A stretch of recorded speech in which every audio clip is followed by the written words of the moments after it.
একটি অভূতপূর্ণ ঘটনা ঘটল মার্কিন যুক্তরাষ্ট্র এবং ইউক্রেনের যিনি দায়িত্বে আছেন এই মুহূর্তে জেলেনস্কি গত ৩ বছর ধরে রাশিয়ার সাথে যুদ্ধ ক্রমাগতভাবে তা হচ্ছে এবং সেখানে তারা বেশ কয়েকটি প্রদেশ হারিয়েছে।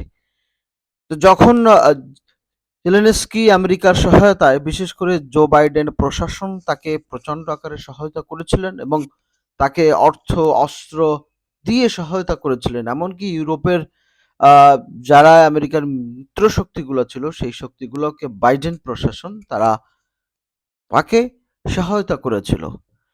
কিন্তু ঘটনা ঘটল যখন জো বাইডেনের ক্ষমতা থেকে যখন তিনি ভোটের মাধ্যমে হেরে গেলেন, অর্থাৎ কমলা হ্যারিস এরপর মার্কিন প্রেসিডেন্ট নির্বাচিত হলেন ডোনাল্ড ট্রাম্প। তিনি নির্বাচিত হওয়ার আগেই তিনি বলেছিলেন যে তিনি ইউক্রেন রাশিয়ার যুদ্ধ থামিয়ে দিবেন এবং এটা থামাতে তার সময় লাগবে না। তারই প্রেক্ষাপটে যেটা শোনা যাচ্ছে যে সেই প্রেক্ষাপটে আ মার্কিন যুক্তরাষ্ট্রের ডোনাল্ড ট্রাম্প তিনি মূলত ইউক্রেনকে আর সহায়তা করতে চাচ্ছে না।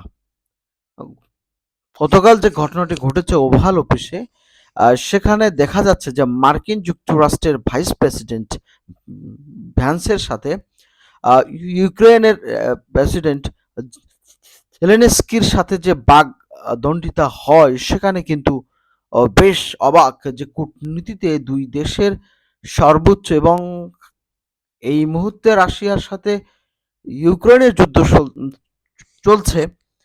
আর আপনার ডোনাল্ড ট্রাম্প মার্কিন যুক্তরাষ্ট্রের ইতিহাসের কংগ্রেস এবং সিনেটের সর্বোচ্চ ভোট পেয়েই তিনি তিনি যা সিদ্ধান্ত নিবেন সেটাই। সেখানে কংগ্রেস কি বলবো বা সিনেট কি বলবো সেটা তার দেখার বিষয় নয়। সে জায়গায় জেলেনস্কির যে তার যে কথা বা তিনি যেভাবে বডি ল্যাঙ্গুয়েজে তিনি যেভাবে আভাস দিয়ে বুঝিয়েছেন সেটা মার্কিন যুক্তরাষ্ট্র কিভাবে নিয়েছে সেটা আপনি অলরেডি দেখতে পেয়েছেন। মার্কিন যুক্তরাষ্ট্রের কে সমালোচনা করে জেলেনস্কি তিনি বলেছেন যে আপনি আসলে কখনো যুদ্ধ সম্পর্কে বুঝবেন না, কারণ আপনার দেশে লোক মারা যায় না, কারণ আপনার দু সাইডে সাগর রয়েছে, তবে খুব শীঘ্রই আপনি এটা স্বাদ পাবেন।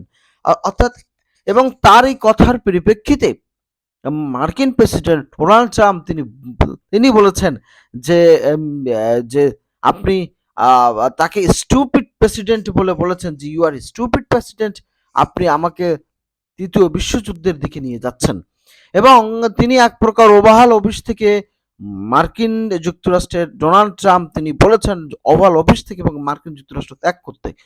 হ্যান্স তাকে